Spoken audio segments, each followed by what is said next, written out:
Hello friends, welcome to Lucky Reddy stories. Please story విన్న తర్వాత like, comment, share and subscribe, అలానే hype option ఇచ్చి points ఇవ్వటం మాత్రం మర్చిపోవద్దండి. విక్రమార్కుడు స్టోరీని మొదటి భాగం నుండి వినాలి అనుకుంటున్నారా? అయితే నా ప్రొఫైల్లో ప్లేలిస్ట్లో ఉంటుంది, వినండి. ఇక స్టోరీలోనికి వెళ్ళిపోదాం. వర్క్ చేసుకుంటున్న విక్రమార్కకి అలేఖ్య తన రూమ్లోనికి వచ్చింది అని అర్థమై జస్ట్ తల మాత్రమే పైకెత్తి ఆమె వైపు చూసి మరలా తన వర్క్లో మునిగిపోయాడు. అంతే తప్ప నువ్వు ఇక్కడికి ఎందుకు వచ్చావు, నా రూమ్లోనికి రావాల్సిన అవసరం నీకేంటి, నీకేమైనా పని ఉందా, ఏమైనా కావాలా, నాతో మాట్లాడాలా అని నోరు తెరిచి మాత్రం అడగలేదు. అలేఖ్య కూడా అంతే చూస్తూ ఉంది. విక్రమార్క తల ఎత్తి తన వైపు చూడటంతో తను వచ్చిన పని ఏంటో చెప్పాలి అని ఆమెకు కూడా అర్థమై, అది బావా, అది ఏంటంటే హరీష్ గారు కూడా మన కంపెనీలోనే జాయిన్ అవ్వాలి అనుకుంటున్నారు. లేదంటే నేను అక్కడ కే గ్రూప్ కంపెనీలో జాయిన్ అవ్వాలి. కానీ నాకేమో అక్కడికి వెళ్ళటం ఇష్టం లేదు. కానీ ఆ విషయం నేను హరీష్ గారికి చెప్పలేదు. అందుకే హరీష్ గారిని ఈ కంపెనీలో జాయిన్ చేసుకుంటే బాగుంటుందేమో అని అనిపిస్తుంది అని అలేఖ్య చెప్తున్నప్పుడే విక్రమార్క జస్ట్ మరొకసారి అలా తలపైకెత్తి ఆమె వైపు చూశాడు.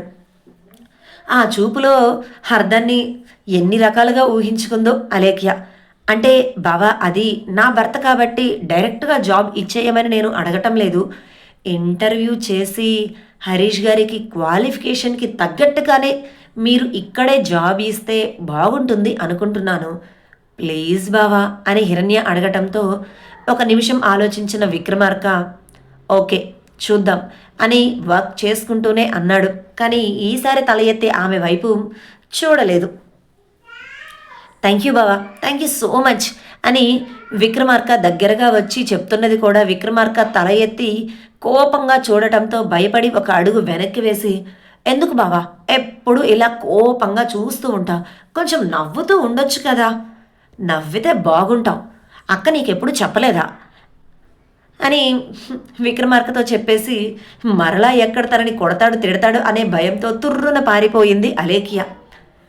విక్రమార్క అలేఖ్య వెళ్ళిన విధానం, తనతో మాట్లాడిన పద్ధతి చూసి నవ్వుకుంటూ తన వర్క్లో తాను బిజీ అయిపోయాడు.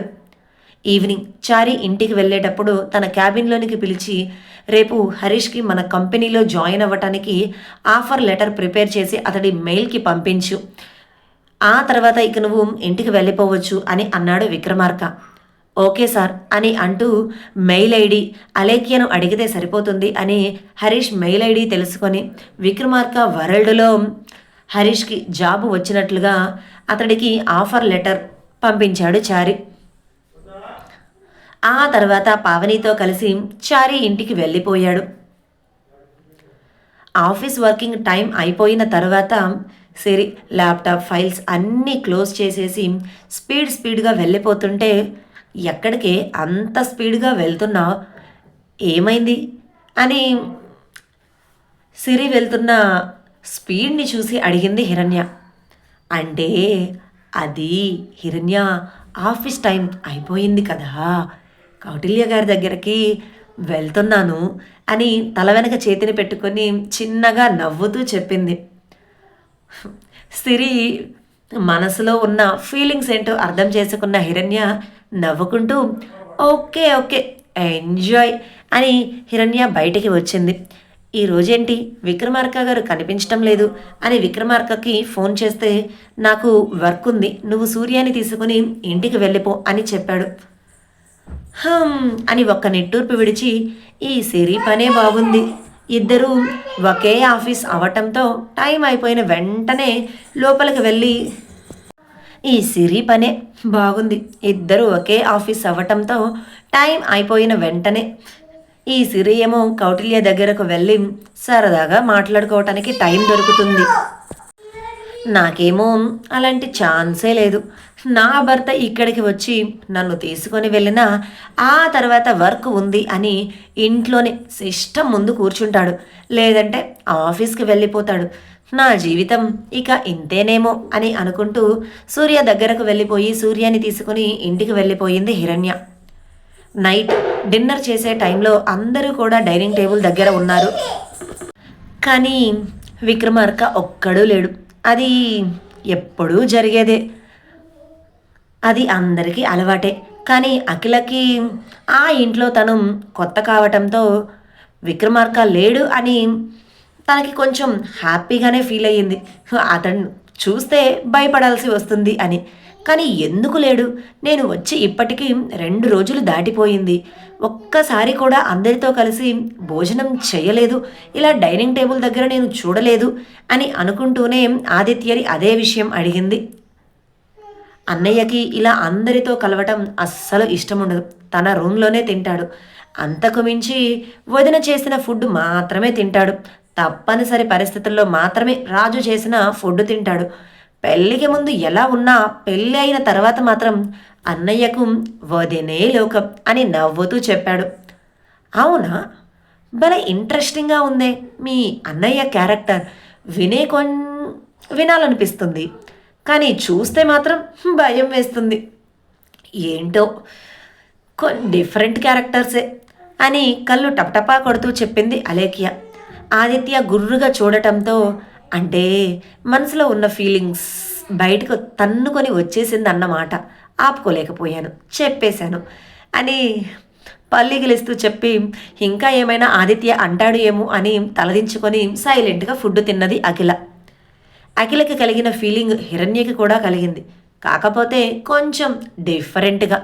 సుమారు 1 మంత్ నుంచి తను విక్రమార్క ఇద్దరూ కూడా కలిసి కూర్చొని సరదాగా మాట్లాడుకున్నది లేదు. సూర్యతో కూడా హ్యాపీగా టైం స్పెండ్ చేసింది కూడా లేదు. ఆదిత్య పెళ్ళికి ముందు విక్రమార్క సీక్రెట్ ఆపరేషన్ అని బయటకు వెళ్ళాడు. వెంటనే వచ్చేస్తాడు. మ్యాక్సిమం ఎప్పుడు అలా వెళ్ళినా కూడా 2 డేస్ అంతే. ఆ తర్వాత వెంటనే వచ్చేస్తాడు అనుకుంటే 10 రోజులు రాలేదు. అతనికి హెల్త్ బాగోలేకపోవటం, అతనిని ఆమె కేర్ చేస్తూ ఉండటం, అలా అన్నీ సెట్ అయ్యాయి అని అనుకునే లోపే హిరణ్య కనిపించకుండా పోవటం, తనని కాపాడటానికి విక్రమార్క రావటం, అక్కడ హిరణ్యకి కత్తిపోటు దిగటం, ఆమెకు క్యూర్ అవ్వటానికి చాలా రోజులు టైం పట్టడం, అంతకు మించి పైన రూమ్లోనికి వెళ్తే ఇంట్లో వాళ్ళందరూ హిరణ్య దగ్గరకు రావటానికి ఇబ్బంది పడతారు అని వాళ్ళ రూమ్ని కిందకు మార్చటం, ఇంట్లో ఉన్న అందరూ కూడా హిరణ్య దగ్గరకు రావటం అయితే జరిగింది. కానీ విక్రమార్క మాత్రం రాకపోవటం, చాలా అంటే చాలా తక్కువ టైం మాత్రమే వాళ్ళిద్దరూ కలిసి హ్యాపీగా టైం స్పెండ్ చేశారు అని చెప్పవచ్చు.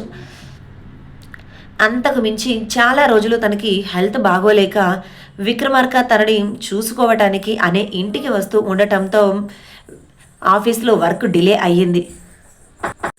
ఇప్పుడు ఆ ఆఫీస్ వర్క్ మొత్తం కూడా విక్రమార్కనే హ్యాండిల్ చేయాల్సిన సిచ్యువేషన్ రావటంతో త్వరగా ఇంటికి రావటం కూడా విక్రమార్కకి కుదరటం లేదు. చాలా లేట్ నైట్ ఇంటికి వస్తున్నాడు అని ఆలోచిస్తూ తింటూ ఉంది. ఈరోజు ఎలాగైనా సరే విక్రమార్క వస్తే తాడో పేడో తేల్చుకోవాలి అని అనుకొని తిన్న తర్వాత హాల్లో సోఫాలోనే కూర్చుంది. ఇక సూర్య యశ్వంత్ ఇద్దరూ అయితే ఇల్లంతా తిరుగుతూ గోల గోల చేస్తూ ఆడుకుంటున్నారు. ఇంతకుముందు ఆ ఇంట్లో నిశ్శబ్ద వాతావరణం, లేదంటే గొడవ ఒకరితో ఒకరు పెట్టుకునేది. ఇప్పుడు చిన్న పిల్లల గోల అల్లరితో చాలా ప్లెజెంట్గా హ్యాపీగా అనిపిస్తుంది. పక్కనే సోఫాలో కూర్చున్న అజయ్ సూర్య యశ్వంత్ ఇద్దరి వైపు అలానే చూస్తూ ఉండటం గమనించిన ఆనంది, ఏంటి మామయ్య పిల్లల వైపు అలా చూస్తున్నారు అని అడిగింది. అది ఆనంది, అది నేను మిమ్మల్ని ఒకటి అడుగుతాను, మీరు కాదు అనరు కదా అని ఇబ్బందిగా అడిగాడు అజయ్. ఫస్ట్ టైం తన మనసులో ఉన్నది అడగాలి అంటే వాళ్ళు ఏమనుకుంటారో అని ఇబ్బంది పడుతూ ఉన్నాడు అజయ్. అజయ్ అంత ఇబ్బంది పడుతూ ఉండటం అప్పుడే రూమ్లోనికి వెళ్ళాలి అని స్టెప్స్ ఎక్కుతూ ఉన్న ఆనంద్ కూడా గమనించి విషయం ఏంటో తెలుసుకోవటానికి అజయ్ దగ్గరకు వచ్చి, ఏంటి బాబాయ్ మమ్మల్ని అడగటానికి కూడా మీరు ఇంత ఇబ్బంది పడుతున్నారు అని అడిగాడు. అంటే అది ఏం లేదురా, ఈరోజు సూర్య యశ్వంత్ ఇద్దరిని నా రూమ్లో నాతో పాటు పడుకోబెట్టుకుంటాను. నాకు పిల్లలతో ఎక్కువ టైం స్పెండ్ చేయాలి అనిపిస్తుంది. సండే వస్తేనే వీళ్ళతో నేను ఎక్కువగా ఆడుకోగలుగుతున్నాను. మిగిలిన టైం వాళ్ళు స్కూల్కి వెళ్తారు, నేను ఆఫీస్కి వెళ్తాను. సాయంత్రం ఇంటికి వచ్చిన తర్వాత వీళ్ళు వాళ్ళ హోంవర్క్ చేసుకుంటారు, ఆ తర్వాత తింటారు. కాసేపు అలా ఇలా కళ్ళు మూసి తెరిచేలోపు టైం అయిపోతుంది, పడుకుంటారు. అందుకని ఈరోజు మీరు వాళ్ళిద్దరిని నా దగ్గరకు పంపిస్తారా అని ఇబ్బందిగా అడిగాడు.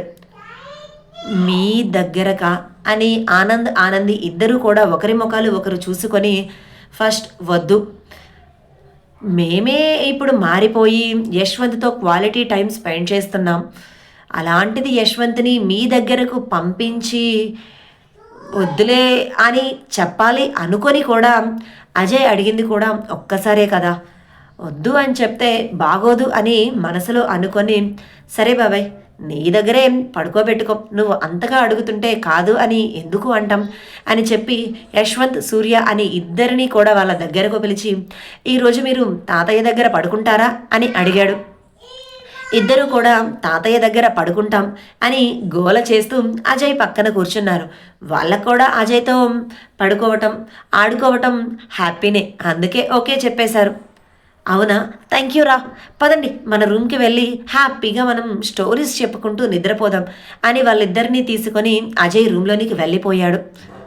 హిరణ్య వాళ్ళకి ఎదురుగానే కూర్చొని ఉంది, కానీ తన బ్రెయిన్లో ఆలోచనలు మాత్రం విక్రమార్క చుట్టూ తిరుగుతూ ఉండటంతో తన ముందు అజయ్ ఆనందితో మాట్లాడింది.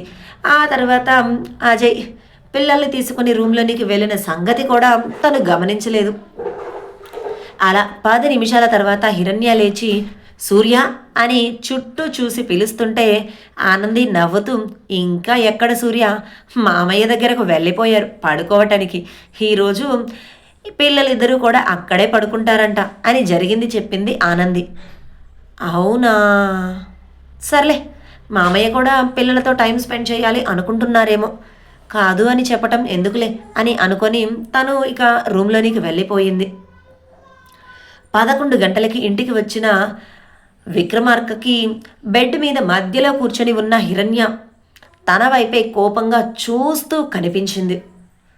ఏంటి మేడం ఈరోజు చాలా కోపంగా ఉన్నట్లున్నారు, అదే కోపంతో నన్ను చూస్తున్నారు, ఏమైంది? అవును, బెడ్ మీద మీరు ఒక్కరే కనిపిస్తున్నారు, సూర్య ఎక్కడా అని హిరణ్యకి అటువైపు ఇటువైపు చూస్తూ అడిగాడు విక్రమార్క. ఎవరు నువ్వు అని సీరియస్గా బెడ్ దిగి అతని దగ్గరకు వచ్చి షర్ట్ కాలర్ పట్టుకొని మరీ అడిగింది హిరణ్య. ఒక్క క్షణం హిరణ్య అడిగిన క్వశ్చన్కి తన మైండ్ బ్లాక్ అయినట్లుగా, అసలు హిరణ్య ఇప్పుడు తనని ఎందుకు అడుగుతుంది, అలా తన వైపు ఎందుకు కోపంగా చూస్తుంది అని ఆలోచిస్తూ కళ్ళు చిన్నవి చేసి ఆమె వైపు చూశాడు.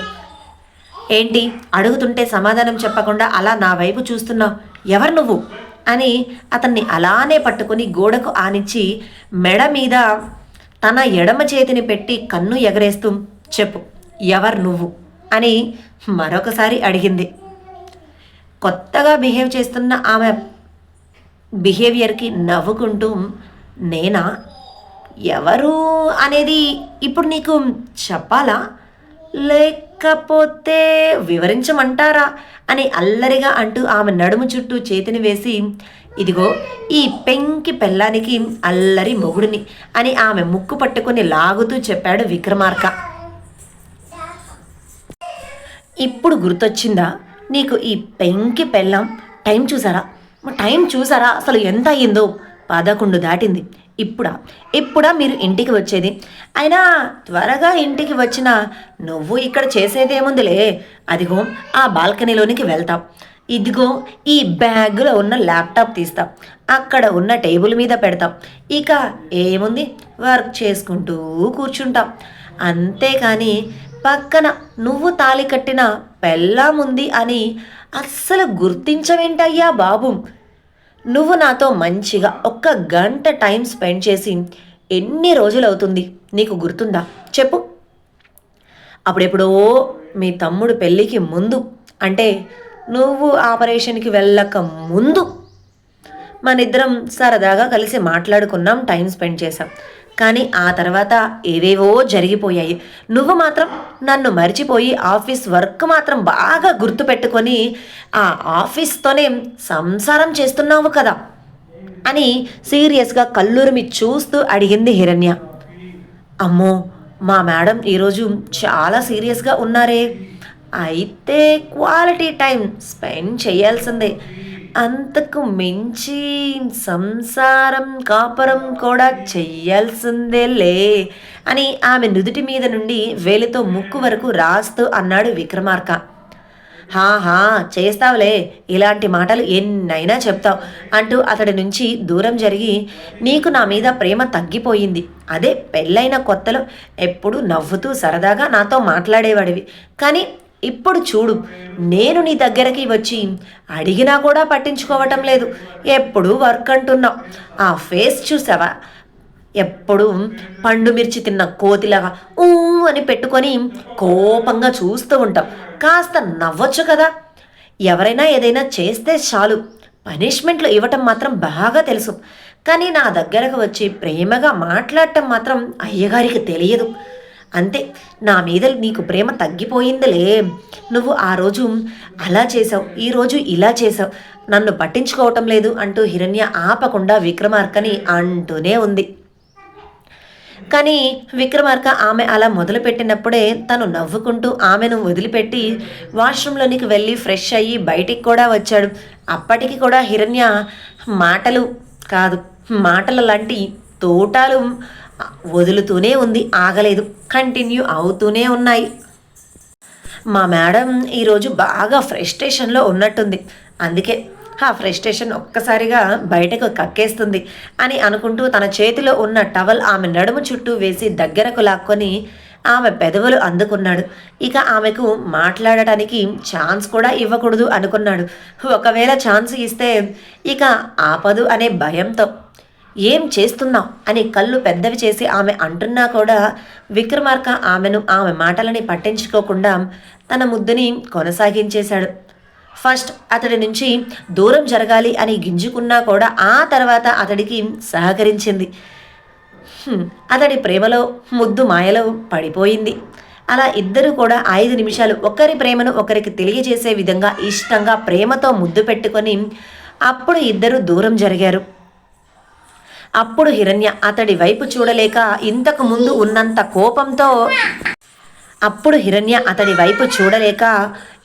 ముందు ఉన్నంత కోపంతో అతడిని తిట్టలేక సిగ్గుతో తలదించుకొని ఓరగా కళ్ళు మాత్రమే పైకెత్తి అతని వైపు చూసింది. ఏంటి మేడం సైలెంట్ అయిపోయారు? ఇంతకు ముందు నన్ను ఏదో అంటున్నట్టున్నారు. ప్రేమ లేదు, ఆఫీస్లోనే ఎక్కువ టైం ఉంటున్నాను అని ఇంకా చాలా మాటలు అన్నారు.